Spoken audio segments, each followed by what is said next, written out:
मागे एकदा सांगितलं, तुम्ही एक वेळ देवाचं भगवंताचं काहीही केलं नाही तरी देव तुमच्यावर रुष्ट होणार नाही. तुमच्यावर रुष्ट कोण झाले माहितीये का? तुमचे गेलेले पूर्वज. मग हे पूर्वज, काही लोकांना याचाच अर्थ माहित नाही.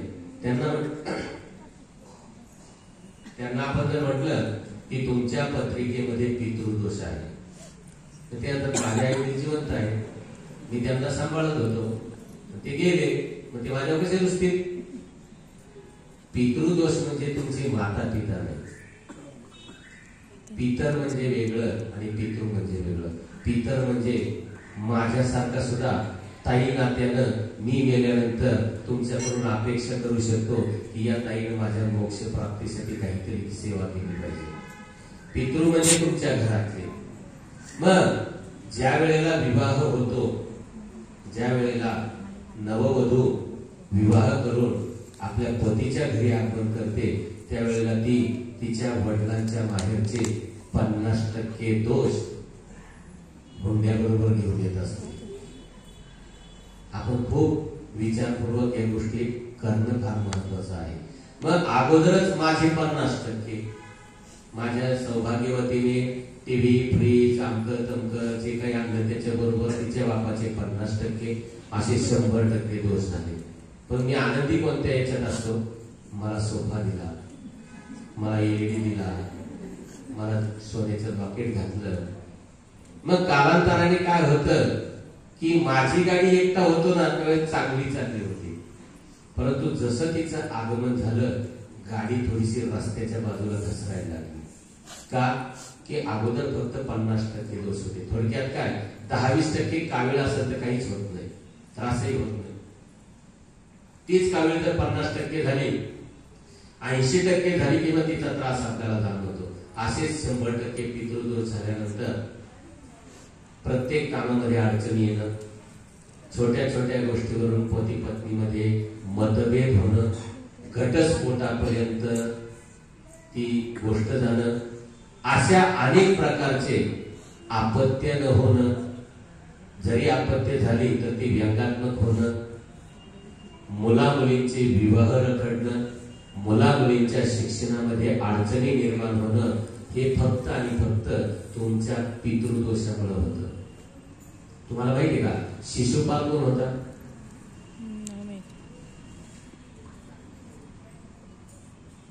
शिशुपाल पीटर नाही की इकडं?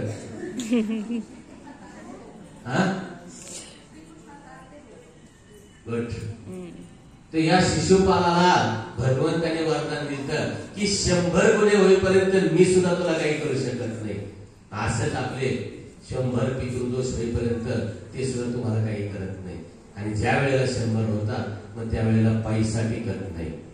आलेला पैसा विनाकारण खर्च होतो. घरामध्ये एखाद्याला अशी व्याधी जडते की त्याला मुंबई दिल्ली पर्यंत चेक करून आणलं तरी त्याचे रिपोर्ट दिले येतात, परंतु तो म्हणतो मला काहीतरी त्रास होतो. मग अशा पद्धतीने हा पितृदोष निर्माण होतो. पितृदोष हा प्रत्येकाला असतो, त्याची तीव्रता फक्त कमी जास्त असते. बँकेकडून 1 लाख रुपये लोन जर घेतलं, तुम्ही वेळोवेळी जर हप्ते भरले तर तुम्हाला बँक काही करत नाही. परंतु जर तुम्ही बँकेचं तोंडच पाहिलं नाही तर बँक अगोदर तुम्हाला एक नोटीस पाठवते, नंतर बँकेचा एक माणूस तुमच्या घरी पाठवते. त्या बँकेच्या माणसालाही जर तुम्ही प्रतिसाद दिला नाही तर बँकेचा माणूस पोलिसांना घेऊन येतो. मग अशा पद्धतीनं पितृदोषही तुम्हाला त्या ठिकाणी एक संकल्पना किंवा एक संकेत देत असतात. आपण ते फक्त जाणले पाहिजे. मग तुम्ही म्हणता आमचे आजी आजोबापर्यंत सगळ्यांना माहिती असतं. एखाद्याला जर म्हटलं की तुमच्या घरामध्ये कोणीतरी आत्महत्या केली, हो तसं काही नाही. आमच्या घरामध्ये माझे आजी आजोबा चांगले होते, त्यांच्या आई वडील चांगले होते. कारण माझ्या आजी आजोबा सांगायचे माझे आई वडील चांगले होते, ते शिक्षक होते, आमचं होतं. तर अहो, हे फक्त तुमच्या आजी आजोबांपर्यंत मर्यादित नसतं. तुमच्याकडच्या 14 पिढी आणि इकडच्या 14 पिढी, अशा 28 पिढ्यांचा तो दोष असतो. मग तुम्हाला 4 पिढ्यांपर्यंत माहिती असेल, पाठीमागं काय माहिती असतं. काहींनी असं केलेलं असतं की एखाद्याचं धन लुबाडलेलं असतं आपल्या पूर्वजांमध्ये. मग ज्याचं धन लुबाडलं त्याचा दोष, ज्यानं लुबाडलंय त्याला दोष, अशा पद्धतीने हा पितृदोष परंपरेनं तुमच्या पुढच्या पिढीमध्ये चालत राहतो. मग याच्यावरती कधी कधी लोक काय करतात, आम्ही नारायण नागबली करून आलो. ठीक आहे, मी आज जर नारायण नागबली करून आलो तर आज म्हणजे कालपर्यंत माझ्या धाडगे घराण्यात जितके मृत झालेले आहेत ते संतुष्ट होतील, परंतु पुढच्या 6 महिन्यामध्ये जे पुन्हा जाणार आहेत त्यांच्यासाठी काय करायचं? कारण की जोपर्यंत जन्म मृत्यू हे चक्र चालू आहे तोपर्यंत हा पितृदोष अशाच पद्धतीने चालत राहतो. मग प्रखर पितृदोष असेल, कोणी आत्महत्या केली असेल, कोणी स्वतःला जाळून घेतला असेल, कोणी त्या ठिकाणी फाशी घेतली असेल, कोणी औषध घेऊन त्या ठिकाणी मृत्युमुखी पडला असेल, अशा आत्म्यांना सद्गती मिळत नाही. कारण की मी मागे सांगितलं, मोक्ष मिळणं इतकं सोपं नाही. मोक्ष मिळणं म्हणजे या भगवंतामध्ये विलीन होणं किंवा या भगवंताच्या चरणाजवळ जाणं, जन्म मृत्यूच्या फेऱ्यातून बाहेर पडणं, याला म्हणतात मोक्ष. मग अशा जीवांना सद्गती मिळत नाही. सद्गती म्हणजे काय? पुढच्या लोकांमध्ये प्रवेश. जसं तुम्ही जर एखाद्या कॉलेजमध्ये ऍडमिशन घेतलं तर त्या ऍडमिशन घेतलेल्या मुलाला कॉलेज आतमध्ये घेतं ग्राउंडमध्ये, परंतु ज्याला ऍडमिशनच मिळालं नाही तो काय करतो? कॉलेजच्या भोवती फिरत राहतो.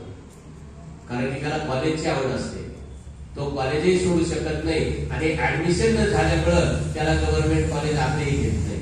असं हा जो आत्मा आहे हा पुढे सद्गतीला जात नाही, हा तुमच्याकडं आकर्षला जातो. तुमच्या प्रेमामुळं तो तुमच्या भोवती किंवा या ब्रह्मांडामध्ये सूक्ष्म रूपाने फिरत राहतो. 10-12 गेलात का कधी? दशवंत शिक्रियाला गेलात ना? गरुड पुराण वाचा आणि वाचा. बरेच लोक सांगतात मेल्यानंतर मी मेल्या वाचून काय उपयोग आहे? जे मी वाचलं तर त्याच्यामध्ये माझे बदल होतात. बरेच लोक सांगतात घरामध्ये अमुक पोथी नसावी, माझ्या घरात गरुड पुराण आहे, अजूनपर्यंत नाही. एखाद्या ताई दादा भेटायला जर गेला तर ती तशी बोलायला लागली की माझ्या रामकृष्ण हरी येते ताई, नाही तर तुमची सासू संध्याकाळी आमच्या बी घराकडे प्रवेश करते. कारण की काय आहे, आपण खूप आत्मीय आहोत. मग असा पितृदोष आपण कसा कमी करायचा? याच्यासाठी शास्त्राने भगवद्गीता खरंच वाचा, त्याच्यामध्ये याचा सुद्धा उल्लेख आलेला आहे की पितरांच्या सद्गतीसाठी आपण काय करू शकतो. मग त्याच्यामध्ये हिरण्यदान असेल, त्याच्यानंतर नारायण नागबली सारखा विधी असेल, त्याच्यानंतर दर अमावस्येला पितरांसाठी जे काही असेल, त्याच्यानंतर तर्पण असेल. ह्या जर गोष्टी आपण सातत्याने जर चालू ठेवल्या तर पितर सद्गतीला जातात. बऱ्याच वेळेला फोन येतात, प्रश्नोत्तर करत असताना बऱ्याच काही दादांचे फोन येतात की दादा माझ्या सासू सासऱ्यांना जाऊन मयत होऊन 10 वर्ष झाले, परंतु कधी स्वप्नात आले नाही, परंतु मी पितरांची सेवा चालू केली, साधारण वर्षभर झाले मी पितरांची सेवा करते आणि सेवा सुरू झाल्यानंतर आता दोघेही माझ्या स्वप्नात येतात. काय येतात? की त्यांना सद्गती मिळणार असते आणि ते तुम्हाला एक संकेत स्वप्नाद्वारे देऊन जातात की आम्ही आता चाललो, तुझं कल्याण हो. म्हणून पितरांची सेवा या आध्यात्मिक सेवेमध्ये याला अनन्यसाधारण महत्व आहे. मग काही लोक नारायण नागबली करतात, काही लोक मातृगया करतात. मग अशा पद्धतीने जर आपण पितरांची सेवा जर अखंडपणे चालू ठेवली तर पितरही तुमच्यावरती संतुष्ट होतात. आणि सगळ्यात महत्वाचं म्हणजे इथं येण्याच्या अगोदर तुम्हाला 4 कार्यालयांमध्ये 5 कार्यालयांमध्ये जावं लागतं. ह्या कार्यालयात फार नंतर यावं लागतं. सगळ्यात अगोदर तुमची कुलदेव, सगळ्यात अगोदर तुमचे पितर, कुलदेवी कुलदैवत, आई वडील आणि नंतर स्वामी महाराज. आपण काय करतो? पितरही सोडून देतो, डायरेक्ट कुलदेवी कुलदैवत.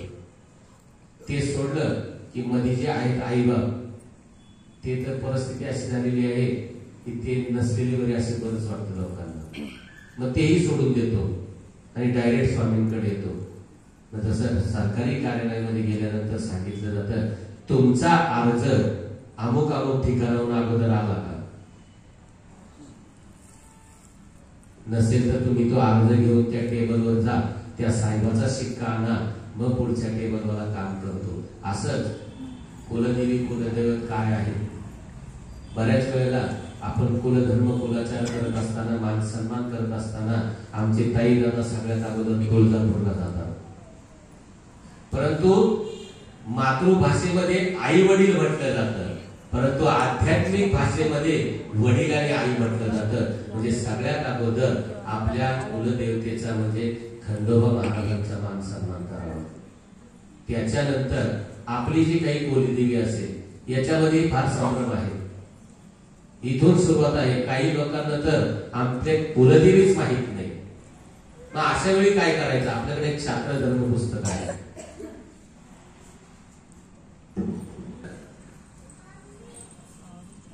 शास्त्र धर्म पुस्तक आहे. परंतु काही काही वेळेला काय होतं, त्या शास्त्र धर्म या ग्रंथामध्ये सुद्धा कोणाचं नाव आडनाव सापडत नाही. मग अशा वेळेला काय करायचं, एक नारळ घ्यायचा.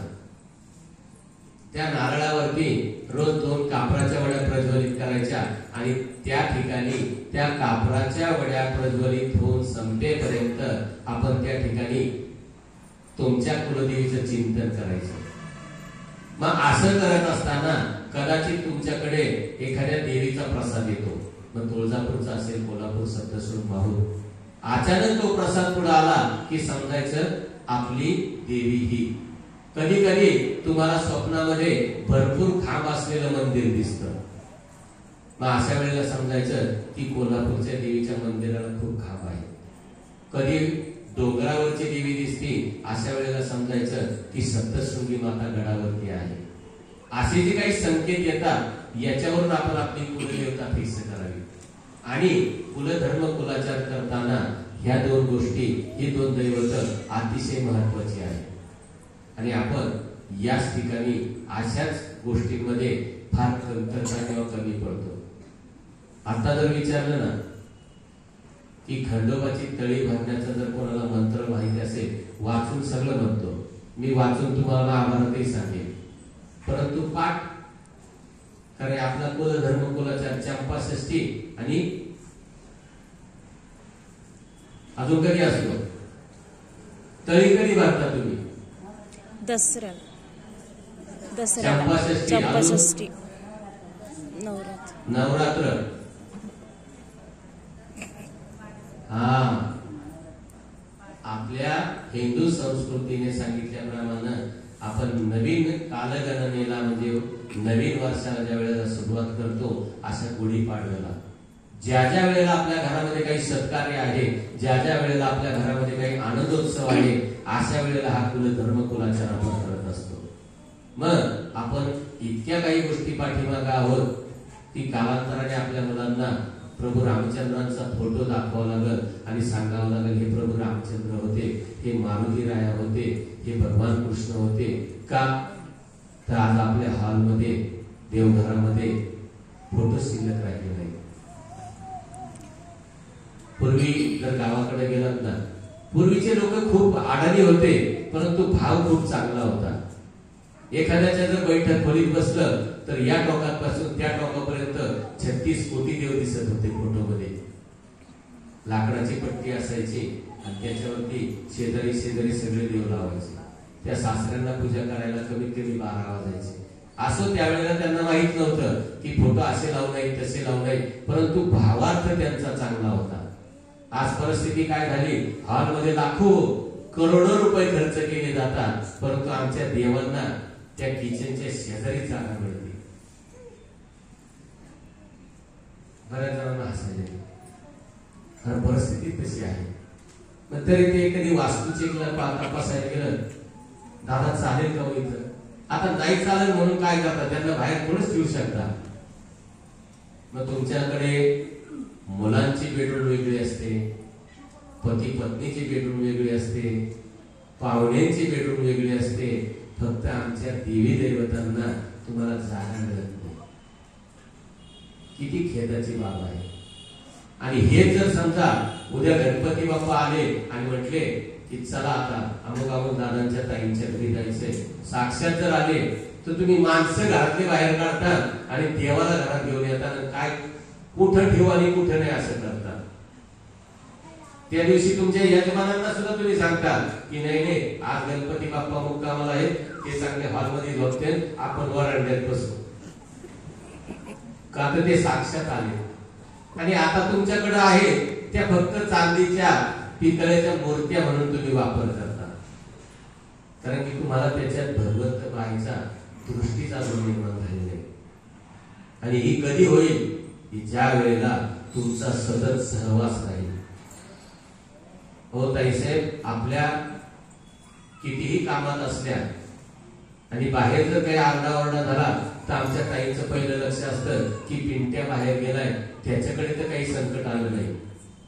इतकं त्याच्याशी एकरूप झालेले असतात. कारण की साहजिक आहे, तुमच्या गर्भातून आलेला आहे, तुमच्याशी नाळ होती ती तुटली आणि त्यामुळे तुम्ही तितका जीव लावता. तसंच हा देह ज्यांनी निर्माण केलाय त्याच्याशी सुद्धा तुमची एक प्रकारची नाळ होती. त्यानं ती नाळ करून तुम्हाला इथं कशासाठी पाठवलंय? आई काय करते ही मालिका पाहायला नाही पाठवलं,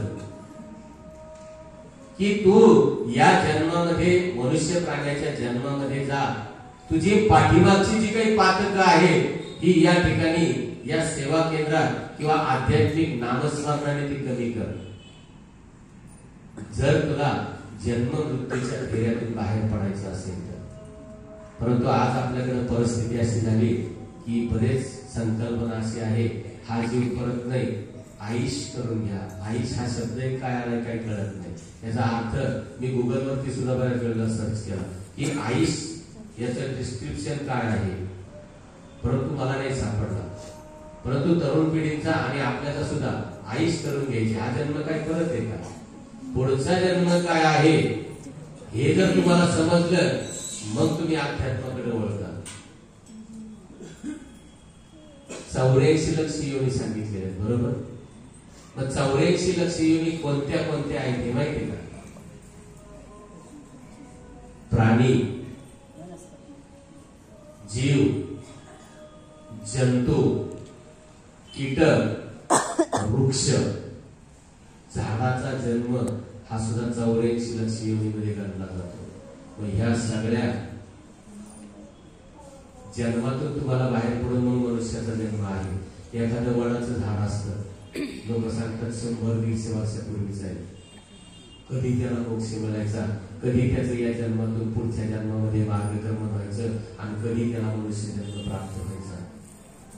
म्हणून भगवंताने तुम्हाला मला याच्यासाठी पाठवलंय की तू या जन्मामध्ये या मुखातून श्री स्वामी समर्थ हा क्षणाक्षरी मंत्र जप कर आणि तू तुझी पातक चालून टाक. असो झालेली सेवा